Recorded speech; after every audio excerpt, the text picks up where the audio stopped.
নফস শয়তান করেছে কাবু, তাদের কবল থেকে বাঁচাও ইয়া রব। আলহামদুলিল্লাহি রাব্বিল আলামিন, আসসালাতু ওয়াসসালামু আলা সাইয়্যিদিল মুরসালিন, আম্মা বা'দ, ফাআউযু বিল্লাহি মিনাশ শাইতানির রাজীম, বিসমিল্লাহির রহমানির রহিম। আসসালাতু ওয়াসসালামু আলাইকা ইয়া রাসূলুল্লাহ ওয়া আলা আলিকা ওয়া আসহাবিকা ইয়া হাবিবাল্লাহ। আসসালাতু ওয়াসসালামু আলাইকা ইয়া নবিয়াল্লাহ ওয়া আলা আলিকা ওয়া আসহাবিকা ইয়া নূরাল্লাহ। মাদানী চ্যানেলের দর্শক শ্রোতা, আলহামদুলিল্লাহ আরও একবার উপস্থিত হয়েছি ধারাবাহিক অনুষ্ঠান শয়তানের কাহিনী নিয়ে। যে যেখান থেকে আমাদের অনুষ্ঠান দেখছেন, দূরে কিংবা কাছে, সবাইকে জানাই আন্তরিক মোবারকবাদ। আসুন আমরা দুরূদ শরীফের ফজিলত শ্রবণ করি। প্রিয় নবী হুজুরপুর নূর সাল্লাল্লাহু তাআলা আলাইহি ওয়াসাল্লাম এর আলিশান ফরমান হচ্ছে, যে ব্যক্তি আমার উপর একবার দুরূদ শরীফ পাঠ করবে, আল্লাহ তাআলা তার উপর 10 বার রহমত নাজিল করবেন। আর যে ব্যক্তি আমার উপর 10 বার দুরূদ শরীফ পাঠ করবে, আল্লাহ তাআলা তার উপর 100 বার রহমত নাজিল করবেন। আর যে ব্যক্তি আমার উপর 100 বার দুরূদ শরীফ পাঠ করবে, আল্লাহ তাআলা তার উপর 1000 বার রহমত নাজিল করবেন। এত সুন্দর সুসংবাদ আমাদের জন্য। আল্লাহ তাআলা নবী সাল্লাল্লাহু তাআলা আলাইহি ওয়াসাল্লামের এই বাণীর উপর আমরা কোরবান হয়ে যাই। আজ এমন কোনো ব্যক্তিকে খুঁজে পাওয়া যাবে না যে আল্লাহ তাবারক ওয়া তাআলার দয়া আর রহমত চায় না। সব ব্যক্তি আর সব মানুষ এটা চায় আল্লাহ তাবারক ওয়া তাআলার রহমতের দরিয়া থেকে 2-1 ফোঁটা রহমত যেন আমাদের উপরও নাজিল হয়। আর হুজুর সাল্লাল্লাহু তাআলা আলাইহি ওয়াসাল্লাম খুব সুন্দর ওজিফা বলুন বা খুব সুন্দর মাধ্যম বলুন, দুরুদ ও সালাম পড়ার জন্য বলেছেন। তো আমরা নিয়ত করেন ইনশাআল্লাহ তাআলা আমরা যতটুকু সম্ভব হয় দৈনিক দুরূদ শরীফ পাঠ করব। আর শাইখে তরিকত আমির আহলে সুন্নাত দামাত বারকাতুমুল আলিয়া মাদানী ইনামাতের মধ্যে লিখেন যে কমপক্ষে 313 বার দুরূদ শরীফ পাঠ করুন। কেননা সর্বোচ্চ দুরূদ শরীফ পাঠকারীদের তালিকা এটাই বলা হয়েছে, যে ব্যক্তি 313 বার দুরূদ শরীফ পাঠ করবে তার নামও সর্বোচ্চ দুরূদ শরীফ পাঠকারীদের নামের তালিকায় আসবে। এর চেয়েও বেশি 1000, 2000, 5000 অনেকেই অনেক রকমের আমরা পড়ি। তো আমরা যদি 313 বার দুরূদ শরীফ পাঠ করি, ইনশাআল্লাহ তাআলা আমাদের নাম সর্বোচ্চ দুরূদ শরীফ পাঠকারীদের তালিকায় চলে আসবে। সাল্লু আলাল হাবিব সাল্লাল্লাহু তাআলা আলা মুহাম্মদ সাল্লাল্লাহু তাআলা আলাইহি ওয়াসাল্লাম। দর্শক শ্রোতা, আসুন আমরা সবাই ভালো ভালো কিছু নিয়ত করে নিই, কেননা ভালো নিয়ত ছাড়া আমলের সওয়াব পাওয়া যায় না। যে যত বেশি আমল করুক না কেন, ওই আমলের পূর্বে আগে তাকে কিছু ভালো নিয়ত করতে হবে। কমপক্ষে এটা করতে হবে যে সওয়াবের উদ্দেশ্যে আমি এই আমলটা করলাম বা এই কাজটা করলাম। যদি সওয়াবের উদ্দেশ্য নাই থাকে আর সেই নিয়ত না থাকে, তবে শুধু কাজ হবে কিন্তু কোনো নেকি অর্জন হবে না। আল্লাহ এবং তার রসুল সাল্লাল্লাহু তাআলা আলাইহি ওয়াসাল্লামের সন্তুষ্টি অর্জনের জন্য, সওয়াব হাসিলের নিয়তে ইলমে দ্বীন শেখার জন্য, আর শয়তানের কুমন্ত্রণা থেকে বাঁচার জন্য, শয়তানের যে অপচেষ্টা রয়েছে আমাদেরকে গুনাহের মধ্যে লিপ্ত করবে, সেই অপচেষ্টা থেকে বাঁচার জন্য ইনশাআল্লাহ অনুষ্ঠানের শুরু থেকে শেষ পর্যন্ত অংশগ্রহণ করব। দেখুন, আমরা এই অনুষ্ঠানে বিভিন্ন ধরনের ঘটনা শুনে আসছি। শয়তান কোন কোন ব্যক্তিদেরকে অপচেষ্টার মাধ্যমে ধোকায় ফালানোর চেষ্টা করেছে, আর কোন কোন ব্যক্তিরা ওই শয়তানের ধোকা থেকে নিজেকে বাঁচিয়েছে। আজ আমরা শ্রবণ করব ইনশাআল্লাহ তাআলা হযরত আমিরে মুয়াবিয়া রাদিয়াল্লাহু তাআলা আনহুর ব্যাপারে। তিনি রাদিয়াল্লাহু তাআলা আনহু কত কষ্ট করে, কত পরিশ্রম করে, কত সাধন করে এই শয়তানের কুমন্ত্রণা থেকে নিজেকে বাঁচিয়েছে। হযরত আমিরে মুয়াবিয়া রাদিয়াল্লাহু তাআলা আনহু বিশ্রাম নিচ্ছিলেন, আর ফজরের নামাজের সময় কেউ ডাক দিল যে, হে আমিরে মুয়াবিয়া, উঠো। অর্থাৎ নামাজের সময়, বিশেষ করে ফজরের নামাজে সকল মানুষের একটু ভারী ঘুম আসে। তখন ঘুমটা একটু বেশি চেপে ধরে, যাতে করে সে ঘুমিয়ে থাকে আর নামাজ যেন তার হাতছাড়া হয়ে যায়। জামাতে তো পড়তেই পারবে না, আবার অনেক আছে তো পুরা নামাজই চলে যায়। আমিরে মুয়াবিয়া রাদিয়াল্লাহু তাআলা আনহু সেও ঘুমিয়েছিলেন। কেউ তাকে ঘুম থেকে জাগালেন যে, হে আমিরে মুয়াবিয়া, উঠুন, জামাত সহকারে নামাজ আদায় করুন, নতুবা জামাত ছুটে যাবে। হযরত আমিরে মুয়াবিয়া রাদিয়াল্লাহু তাআলা আনহু জাগ্রত হলেন এবং চতুর্দিকে দেখলেন, কিন্তু নিদ্রা হতে জাগ্রতকারী কাউকে দেখতে পেলেন না। তাকে যে ডাকলেন এমন কোনো ব্যক্তি নেই। কে আমাকে ডাকলো? আর তিনি খুঁজলেন যে আমাকে ডাকলো কে, কিন্তু দেখতে পেলেন না।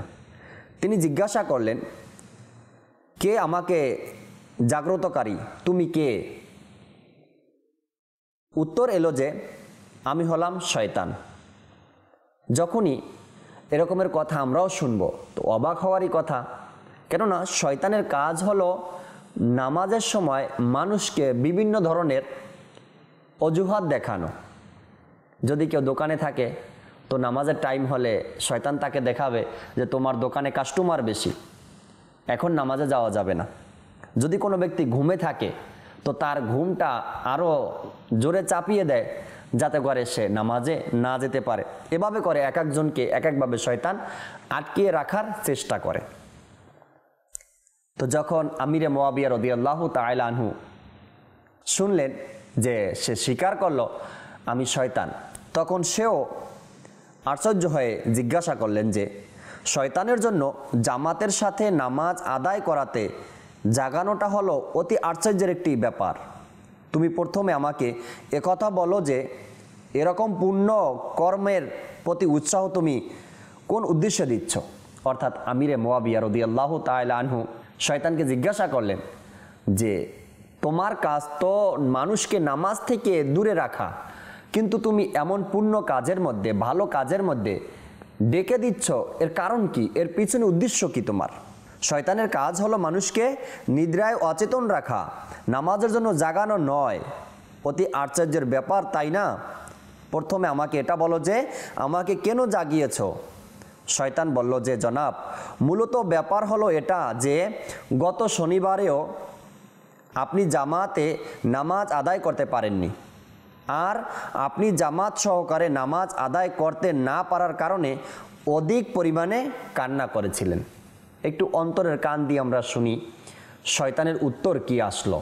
শয়তান বলল, গত শনিবারেও আপনি জামাত সহকারে নামাজ আদায় করতে পারেননি, আর জামাতে নামাজ না পড়তে পারার কারণে আপনি অতি মাত্রায় কান্না করেছিলেন।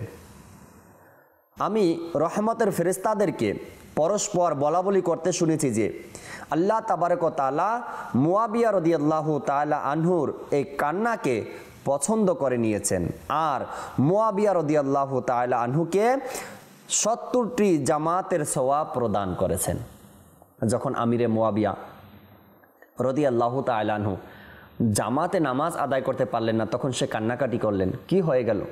জামাত সহকারে নামাজ আদায় করতে পারলাম না। আর মুমিন বান্দাদের এরকমেরই খাসলাত হয়, যখন তার থেকে নেকি ছুটে যায় তখন সে আফসোস করতে থাকে, হায় আফসোস, আজ আমার কাছ থেকে এই নেকির কাজটা ছুটে গেল, আজ আমি নেকির দাওয়া দিতে পারলাম না, আজ আমি মানুষকে বুঝাতে পারলাম না, আজ আমি জামাত সহকারে নামাজ আদায় করতে পারলাম না। আমিরে মুয়াবিয়া রাদিয়াল্লাহু তাআলা আনহু আমার নবী সাল্লাল্লাহু আলাইহি সাল্লামের ওহী লেখক সাহাবী ছিলেন।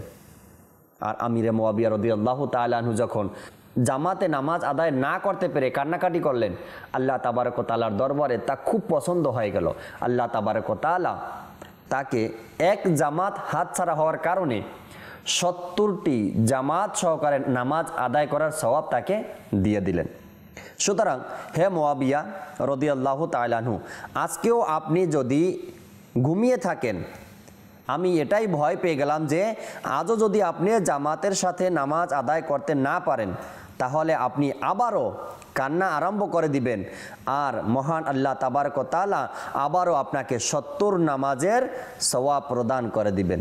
এজন্য আমি আপনাকে জাগ্রত করতে এসেছি, যাতে জামাতের সাথে নামাজ আদায় করে মাত্র একটি জামাতের সওয়াবই আপনি পেয়ে যান।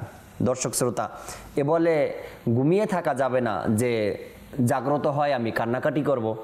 আর আল্লাহ তাবারক ওয়া তাআলা আমিরে মুয়াবিয়া রাদিয়াল্লাহু তাআলা আনহুকে যেভাবে কান্নাকাটি করার কারণে এক জামাত ছোটার কারণে 70টি জামাতের ফজিলত দান করেছেন, সওয়াব দান করেছেন, এটা সবার জন্য নয়। এটা আমিরে মুয়াবিয়া রাদিয়াল্লাহু তাআলা আনহু, তিনি সাহাবিয়ে রাসূল, তার জন্য ছিল, এটা কিন্তু সবার জন্য নয়।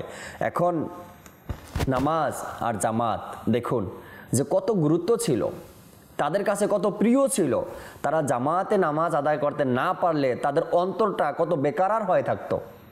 কিন্তু আমাদের থেকে এক নামাজ নয়, এরকমের কত নামাজ যে ছুটে গেল, কত জামাত যে চলে গেল, কিন্তু আমাদের অন্তর একবারও কেঁপে ওঠে না, একবার আফসোসও হয় না কি হলো আমার।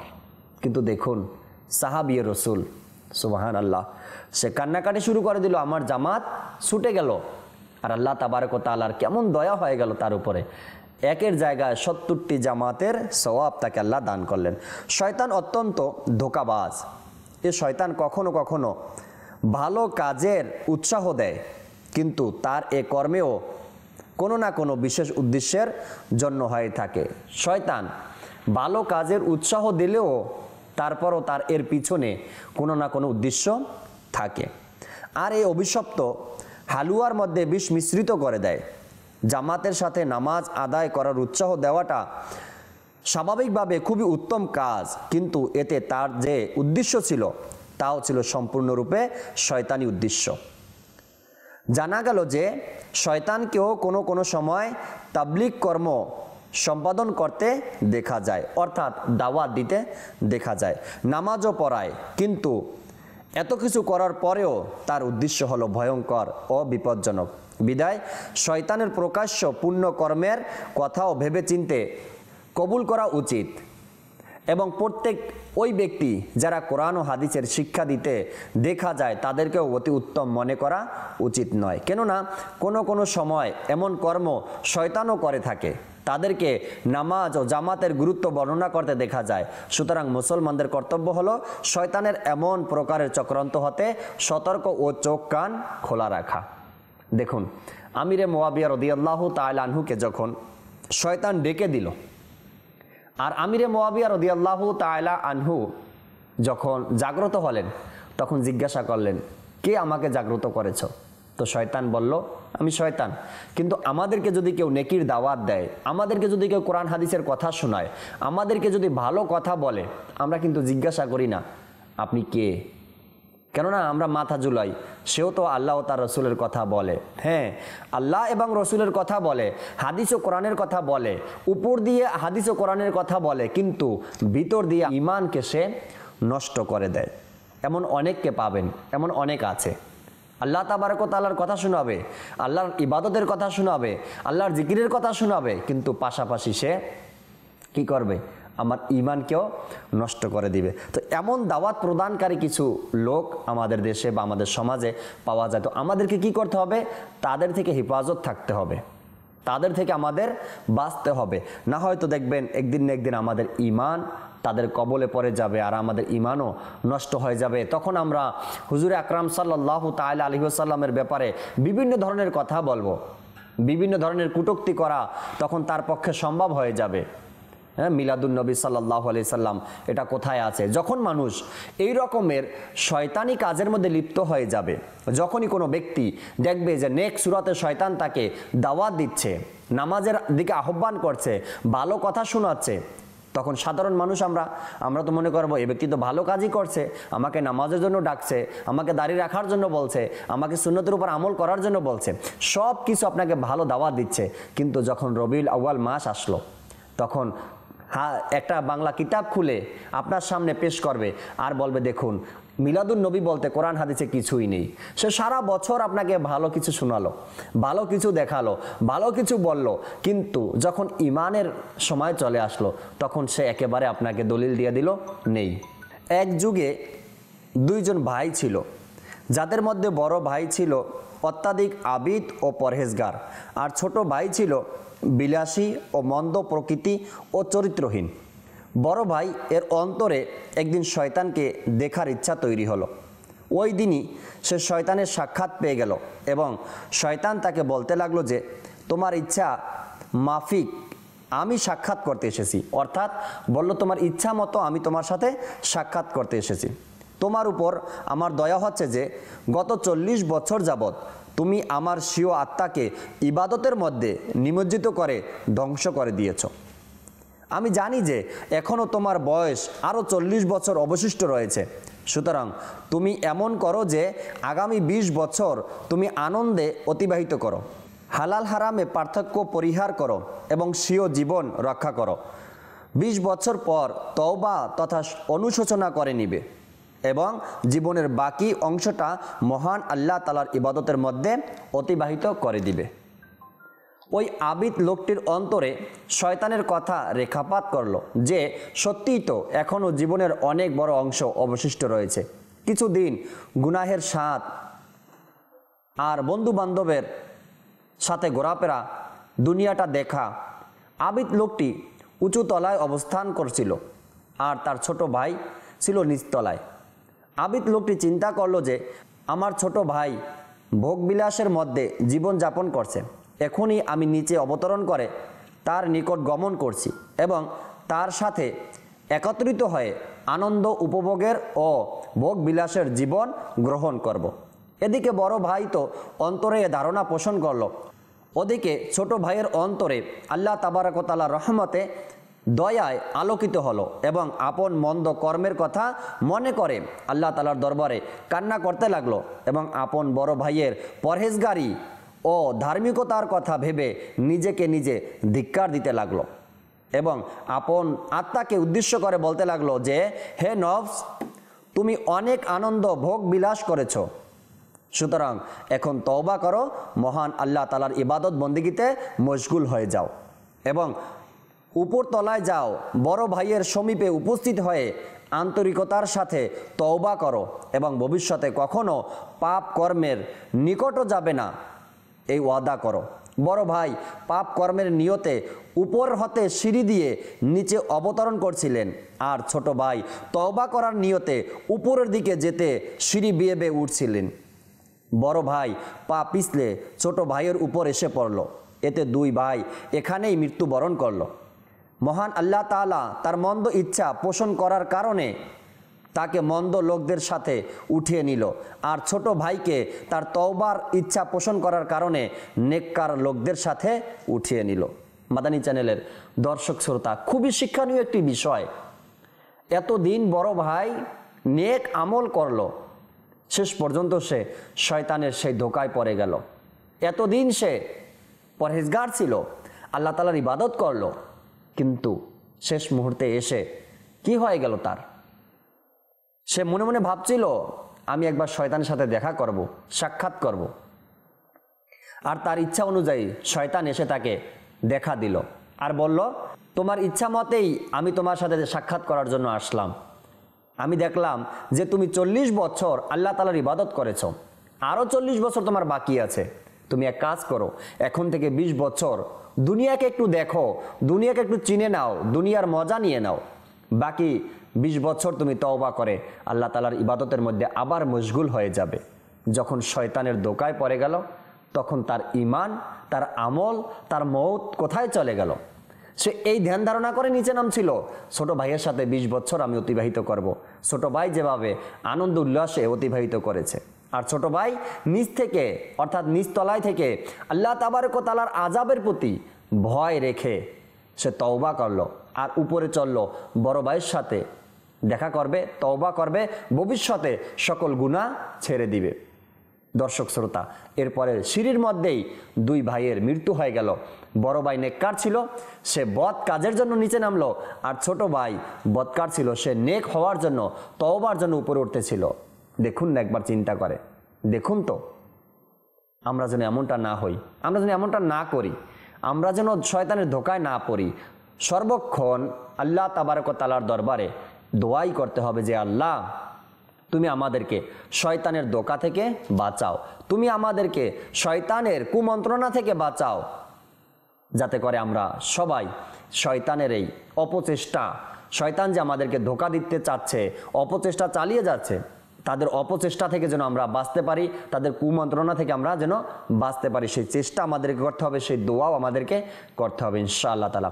আর যদি আমরা চাই যে আমাকে হেফাজত করব, আমি নিজে গুনাহ থেকে বাঁচতে চাই, শয়তানের ধোঁকা থেকে বাঁচতে চাই, আমি আপনাদেরকে অনুরোধ করব যে ইনশাআল্লাহ তাআলা দাওয়াত ইসলামের এই সুন্দর মহল আপনি আসুন, মাদানী কাফেলায় সফর করুন ইনশাআল্লাহ তাআলা। মাদানী কাফেলায় প্রতি মাসে যদি 3 দিন আপনি সফর করেন, এতে করে ইনশাআল্লাহ তাআলা আপনার ভিতর থেকে শয়তানের যেই কুমন্ত্রণা রয়েছে এগুলো দূর হয়ে যাবে, আর আপনি আস্তে আস্তে করে ইনশাআল্লাহ নেককার হতে থাকবেন, আর একদিন না একদিন ইনশাআল্লাহ কামিয়াবির পথে চলে আসতে পারবেন। আল্লাহ তাবারক ওয়া তাআলা আমাদেরকে বোঝার আর আমল করার তৌফিক দান করুক। দর্শক শ্রোতা, আগামী পর্বে ইনশাআল্লাহ আবার নতুন কোনো ঘটনা নিয়ে আপনাদের সামনে উপস্থিত হব শয়তানের কাহিনী অনুষ্ঠানে ইনশাআল্লাহ তাআলা। সে পর্যন্ত মাদানী চ্যানেলের সঙ্গেই থাকুন। সাল্লু আলাল হাবিব সাল্লাল্লাহু তাআলা আলা মুহাম্মদ সাল্লাল্লাহু তাআলা আলাইহি ওয়াসাল্লাম। নফস শয়তান করেছে কাবু, তাদের কবল থেকে বাঁচাও ইয়া রব।